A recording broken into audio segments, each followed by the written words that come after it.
اعوذ باللہ من الشیطان الرجیم بسم اللہ الرحمن الرحیم ولما جاءہم کتاب من عند اللہ، اور جب آ گئی ہماری یہ کتاب اللہ کی طرف سے، یعنی اب قرآن کا اللہ ذکر کر رہا ہے۔ ہسٹری بتاتا ہے کہ یہ بنی اسرائیل وہ ناہنجار ہیں، انہوں نے اپنے یہودی پیغمبر عیسیٰ ابن مریم علیہ السلام کا انکار کر دیا تھا، تو ہمارے اس پیغمبر کو جو بنو اسماعیل میں سے ان کو کیسے ماننا ہے؟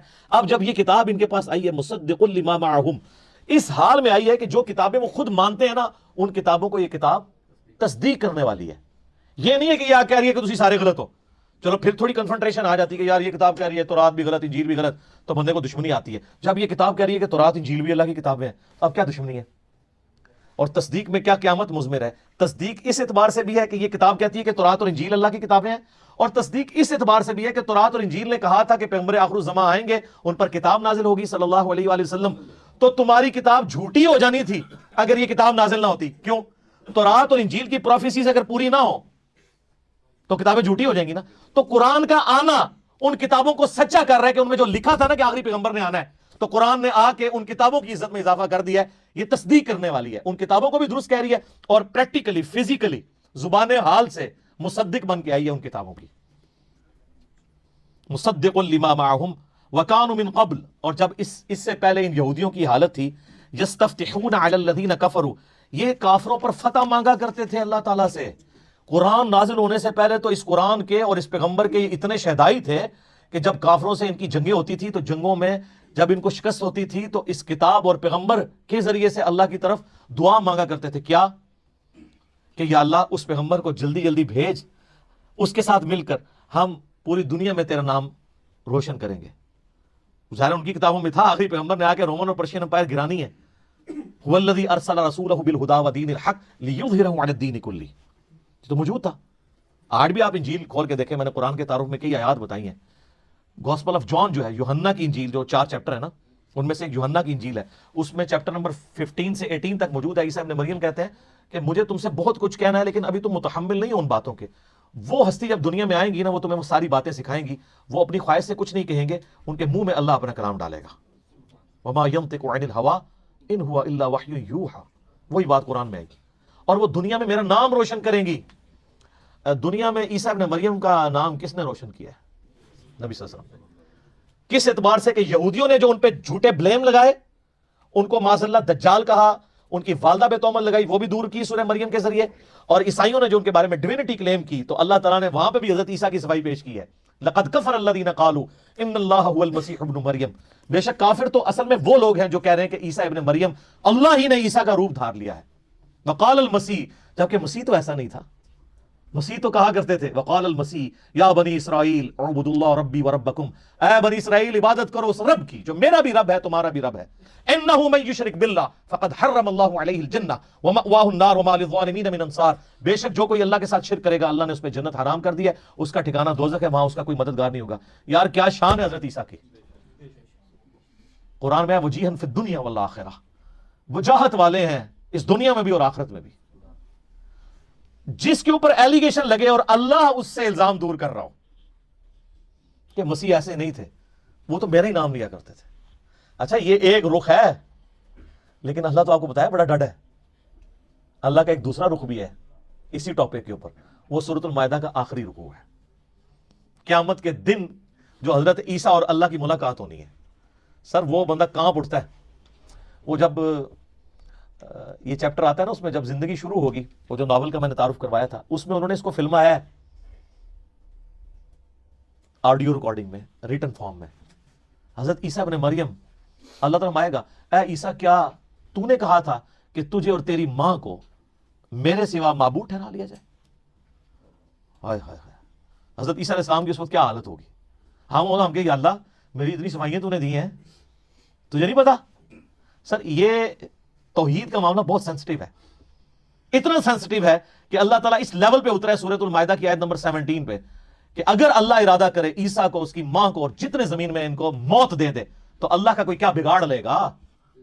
تم کہتے ہو عیسیٰ مشکل کشا ہے، اللہ چاہے تو عیسیٰ کو مار دے، اس کی ماں کو مار دے، اور سارے بزرگ بابے جن کے بارے میں تمہارا عقیدہ ہے سب کو موت دے دے، اللہ کوئی نہیں کچھ بگاڑ سکتا۔ اور یہاں سورۃ المائدہ میں اللہ تبارک و تعالیٰ آخری رکوع میں، اس سے پہلے بھی بلکہ 72 نمبر آیت 75 نمبر آیت میں آتا ہے کہ عیسیٰ اس کی ماں کو مشکل کشا سمجھے ہوئے، وہ روٹی کھانے کے محتاج تھے، وہ نہ تمہارے نفع کے مالک تھے نہ نقصان کے۔ اللہ کہہ رہا ہے عیسیٰ اس کی ماں روٹی کھانے کے محتاج تھے۔ اگر ہم کہتے ہیں بابے محتاج ہے تو ان کو وٹ چڑھ جاتا ہے۔ بابوں کی کیا اوقات ہے؟ بابے تو عیسیٰ ابن مریم کی جوتیوں کی خاک کے برابر بھی نہیں ہے، بلکہ آپ میں سے کئی لوگ ہیں جن کی جوتیوں کی خاک نہیں ہے، جو شرک کرنے والے بابے، جنہوں نے اپنی عبادت کروائی۔ لیکن اللہ تعالیٰ کیا فرما رہا ہے؟ یہ تمہارے نفع نقصان کے مالک نہیں۔ اس آخری رکوع میں پھر اللہ تعالیٰ جب یہ کہے گا نا، اے عیسیٰ ابن مریم، کیا تو نے کہا تھا کہ لوگ تجھے اور تیری ماں کو معبود سمجھ لیں میرے ساتھ؟ وہ کہیں گے اے اللہ، مجھے کب شایع تھا کہ میں ایسی بات کرتا؟ میں نے تو بنی اسرائیل کو یہی کہا تھا کہ عبادت کرو اس رب کی جو تمہارا بھی رب ہے، میرا بھی رب ہے۔ اور اے اللہ، بالفرض اگر میں نے کوئی ایسی بات کی ہوگی تو تیرے علم میں تو ہوگی، کیونکہ جو تیرے جی میں ہے وہ میں نہیں جانتا، اور جو میرے جی میں ہے وہ تو جانتا ہے، تو ہی سارے غیبوں کا جاننے والا ہے۔ سر کس طرح کلیئر کٹ موتیوں کی طرح عقیدے بیان ہوئے ہیں قرآن میں۔ حالانکہ ان کو ڈٹنا چاہیے تھا، کانفیڈنس تھا نا، لیکن کہا کہ بالفرض اگر میرے دل میں بھی کوئی خواہش چھپی تھی نا خدا بننے کی، اللہ تیرے علم میں تو ہوگی نا، ٹھیک ہے، لیکن تو گواہ اس بات پہ کہ میرے کہیں پہ نہیں، اور اگر تھی تو تیرے علم میں ہوگی۔ اب تیرے دل میں کیا ہے وہ میں نہیں جانتا، یعنی اب تو کیا ڈیسیژن کرے گا، یہ تیرے علم میں۔ تو پھر حضرت عیسیٰ کہیں گے اے اللہ، یہ تیرے بندے ہیں، چاہے انہیں معاف کر دے چاہے انہیں پکڑ لے، یہ تیری مرضی ہے۔ یعنی توحید کی باری آئی تو انبیاء کرام بھی سائیڈ پہ، کیونکہ ان کو اپنی فکر پڑ گئی۔ اور یہاں 1.5 ارب پونے 2 ارب عیسائیوں نے حضرت عیسیٰ کے بارے میں یہ عقیدہ رکھا، انہوں نے چھڑا لینا ہے، اور معذرت کے ساتھ آپ لوگوں نے بھی یہ عقیدہ رکھا ہوا ہے۔ آپ کے پیغمبر علیہ السلام نے بھی یہی باتیں ارشاد فرمائی ہیں، بخاری مسلم دونوں میں حدیث ہے، نبی علیہ السلام کم از کم 10 طرق آئے ہیں اس کے۔ آپ علیہ السلام فرماتے ہیں میرے حوض کوثر پہ میرے کچھ ساتھی لائے جائیں گے میرے صحابہ میں سے، اور میں جب ان کو حوض کوثر سے پلانے لگوں گا تو مجھے وہ بتائیں گے کہ اے اللہ کے نبی، آپ کی وفات کے بعد یہ دین سے الٹے قدم پھر گئے تھے اور انہوں نے دین میں بدعتیں جاری کر دی تھی۔ آپ فرماتے ہیں میں کہوں گا سحقا سحقا لمن غیر بعدی، ان پہ پھٹکار ہو جنہوں نے میرے بعد میرے دین کو بدل دیا، اور میرے ان کے درمیان ایک آڑ قائم کر دی جائے گی۔ میں بھی اس وقت وہی کہوں گا جو عبد صالح عیسیٰ ابن مریم کہیں گے۔ حضور نے پھر سورۃ المائدہ کی وہ آیات تلاوت کی کہ میں بھی کہوں گا اے اللہ، جب تک میں ان میں موجود تھا ان پر گواہ تھا، جب تو نے مجھے اٹھا لیا پھر تو ان پر گواہ تھا۔ اب جب عیسیٰ ابن مریم کہیں گے نا کہ اے اللہ یہ تیرے بندے ہیں، چاہے بخش دے چاہے عذاب دے، تو اللہ تعالیٰ ترس نہیں کھائے گا۔ اللہ فرمائے گا آج کا دن وہ ہے کہ جب سچوں کو سچا عقیدہ ہی فائدہ دے گا۔ یہ کوئی سفارش کام نہیں آئے گی اگر کسی نے شرک کیا ہوا۔ بخاری مسلم دونوں میں حدیث ہے، اللہ تعالیٰ نے ہر نبی کو ایک دعا دی تھی مقبول، اور اللہ نے یہ پرومس کیا تھا کہ یہ ایک دعا تو میں قبول کروں گا ہی کروں گا۔ تو ہر نبی نے اپنی وہ دعا دنیا میں ہی ایگزیکیوٹ کروا لی۔ حضرت نوح علیہ السلام نے دعا کر کے اپنی امت پہ عذاب لے آئے، اس طرح باقی اور پیغمبروں نے بھی۔ میں نے اپنی دعا اپنی امت کے لیے سنبھال کر رکھی ہے قیامت کے دن کے لیے، اور اس دعا کی برکت سے میرے ہر امتی کو شفاعت کا نفع پہنچے گا میرے ذریعے، سوائے اس کے کہ جس نے دنیا میں اللہ تعالیٰ کے ساتھ کسی قسم کا شرک کیا ہوا۔ شرک والے سے بھائی جی سیدھی سی بات ہے، اعلان برات ہے۔ تو عیسیٰ ابن مریم کی صفائیاں اللہ تعالیٰ دے رہا ہے کہ بھائی انہوں نے یہ کام نہیں کیے، یہ تو ان کے ماننے والوں نے ان کی طرف غلط چیزیں منسوب کر دی۔ تو اللہ تعالیٰ فرماتا ہے کہ اس نبی کے آنے سے پہلے تمہاری حالت تھی کہ تم دعائیں کیا کرتے تھے، یا اللہ آخری نبی کو جلدی جلدی بھیج، ہم ان کے ساتھ مل کے تو کافروں کے خلاف جہاد کریں۔ فلما جاءہم ما عرفوا کفروا بہ، جب وہی نبی آ گئے جن کو انہوں نے پہچان بھی لیا۔ سورۃ الانعام میں آئے گا اس نبی کو اس طرح پہچانتے ہیں جس طرح اپنے بیٹوں کو، کہ یہ وہی پیغمبر ہے جس کے ذکر تورات اور انجیل میں موجود ہے، پھر بھی انہوں نے بغیم بینہم کی وجہ سے، ارج ٹو ڈومینیٹ، زدم زدہ انکار کیا۔ فلعنت اللہ علی الکافرین، پس لعنت ہو اللہ کی ایسے کافروں کے اوپر جنہوں نے حق بات قبول کرنے سے انکار کر دیا۔ یہ وہ آیت ہے سورہ البقرہ کی 89 نمبر آیت، جو اکثر ہمارے بریلوی بھائی پیش کرتے ہیں کہ قرآن میں آیا کہ یہودی بھی نبی کے وسیلے سے دعا کیا کرتے تھے، تو وسیلہ جائز ہوتا ہے۔ ایک گل ہی کچھ اور سی، ٹھیک ہے، وہ مستقل علاقے میں موجود ہے کہ وہ دعا کرتے تھے اللہ اس نبی کو جلدی جلدی بھیج تاکہ ہم اس کے ساتھ۔ تو جو اللہ کہہ رہا ہے نا کہ پہلے تو تم اس نبی کے ذریعے سے جنگوں میں فتح مانگا کرتے تھے، مراد یہ کہ کہتے تھے کہ جنگ میں فتح ہوگی جب یہ میرے پیغمبر آئیں گے، اب جب آئے تو انکاری ہو گیا۔ وسیلہ اور توسل پہ میرا مسئلہ 43 دیکھ لیں، اس میں نے اس آیت کو کوٹ کیا تھا، اور آپ دیکھیں جو ہدایت یہود و نصارہ کے پاس ریٹن فارم میں تھی انہوں نے انکار کیا، ان کو فائدہ نہیں ہوا، اور جن کے لیے نہیں تھی انہوں نے یہودیوں سے سن کے قبول کر لیا، دنیا کے امام بن گئے۔ اوس اور خزرج، اوس اور خزرج جنگجو تھے عرب کے، مشرکین عرب کے قبائل، جب بھی یہودیوں سے لڑتے تھے، یہودی چکے دنیا دار، دنیا پرست، بزدل، ہمیشہ ہی جنگ میں مار کھاتے تھے، تو کہتے تھے بچو جی اب تو مار رہے ہو نا، جب وہ آخری نبی آئیں گے نا ہم ان کے ساتھ مل کے پوری دنیا پہ غلبہ کر لیں گے۔ تو یہ اوس اور خزرج کے کان پک چکے تھے یہ بات سن سن کے، اور وہ ڈرتے تھے کہ یار ان کا مسیحا کب آئے گا، وہ منجی اور ہادی بن کے، یعنی محمد رسول اللہ صلی اللہ علیہ وسلم۔ جب وہ آئے تو یہ تو اپنے بابوں کے پیچھے لگ گئے علماء یہود کے، اوس اور خزرج نے یہودیوں سے پہلے ہی انہوں نے کہا یار یہ وہی پیغمبر نہ ہو، حج پہ آئے ہوئے تھے، وہاں دیکھا حضور علیہ السلام خیموں میں دعوت دے رہے ہیں، انہوں نے کہا اس سے پہلے کہ یہودی ایمان لے کر ہیں تم ایمان لے کے ان کو اپنا لیڈر بنا لو، اور ساتھ پھر اللہ نے دنیا کے امام ان کو بنا دیا۔ اسی لیے ہم کہتے ہیں کہ یہ ضروری نہیں ہوتا کہ آپ محنت جس جگہ کر رہے ہیں وہیں پہ رزلٹ نکلے، رزلٹ کہیں اور نکل سکتا ہے۔ مودودی صاحب کی پوری محنت سب کانٹیننٹ میں ہے، رزلٹ نکل رہا ہے الجزائر کے اندر، مصر کے اندر، افریقہ کے اندر، وہاں ان کو ایز اے ٹیکسٹ بک۔ اور آج جو مسلمانوں کا سب سے پاپولر لیڈر ہے طیب اردگان، وہ کہتے ہیں میرا روحانی مرشد جو ہے مودودی ہے۔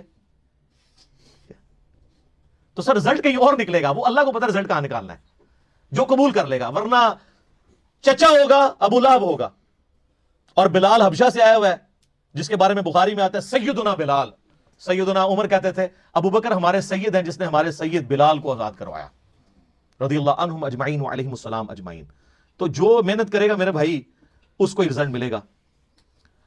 میرے خیال ہے اسی آیت کے اوپر ہم کنکلوڈ کرتے ہیں، اگلی دفعہ انشاءاللہ یہیں سے اس کو آگے لے کے چلیں گے کہ اللہ تعالیٰ نے وہ ہدایت جو یہودیوں کے لیے ڈائریکٹلی ہدایت کا سبب تھی، انڈائریکٹلی وہ ان کے لیے جو اوس اور خزرج تھے مشرکین عرب کے قبائل ان کے لیے بنا دی۔ تو آپ دیکھ لیں سر پھر وہ کیسے اوپر گئے ہیں، نبی علیہ السلام کا کیسا انہوں نے ساتھ دیا ہے۔ مہاجرین تو میرے بھائی 125 تھے، باقی تو سارے انصار مدینہ تھے۔ انصار مدینہ اوس اور خزرج تھے۔ اوس کے سردار تھے سیدنا سعد ابن معاذ، اور خزرج کے سیدنا سعد ابن عبادہ رضی اللہ عنہما وعلیہم السلام۔ 155 اصحاب صفا جن کا کوئی سورس آف انکم نہیں تھا، روزانہ ان کا 2 وقت کا کھانا سعد ابن عبادہ کے گھر سے جاتا تھا۔ پوری امت پہ احسان ہے ان کا۔ سعد ابن معاذ سب سے وہ جس کو کہتے ہیں نا تیز مزاج کے اور جنگجو آدمی تھے، اور انہی کی محنتوں سے اللہ تعالیٰ نے مسلمانوں کو فتح دی۔ بدر کے اندر، احد کے اندر، خندق پہ ان کو آپ کو پتہ تیر لگا، بخاری مسلم میں آتا ہے۔ تو انہوں نے وہاں دعا کی کہ اے اللہ اگر اب مشرکین عرب حضور پہ حملہ نہیں کرنے والے اور حضور کو غلبہ ہی نصیب ہوگا تو اسی زخم کو جاری کر دے اور مجھے اسی سے شہید کر دے۔ اور بخاری مسلم میں آتا ہے کہ وہ ایک چھوٹا سا زخم تھا، وہ جاری ہوا، رگ ان کی اتنا خون نکل گیا کہ وہ پھر شہید ہو گئے، کیونکہ اس وقت میں نبی علیہ السلام نے فرما دیا تھا کہ اب تم مشرکین عرب پہ حملہ کرو گے۔ خندق کے بعد ان کی کمر ٹوٹ چکی ہے، اور یہ دیکھیں صلح حدیبیہ ہوئی اس کے بعد، اور اس کے بعد پھر فتح مکہ ہو گئی۔ ٹھیک ہے، تو وہ دنیا سے یعنی اپنی ایفرٹ پٹ کر کے چلے گئے، بعد کے لوگوں نے اس کا اجر ضرور دنیا میں کھایا، لیکن اللہ کے حضور کا جو مقام ہے وہ اپنی جگہ موجود ہے۔ کتنے سردار آئے مر گئے، کون ذکر کرتا ہے؟ اپنی اولاد بھی ذکر نہیں کرتی۔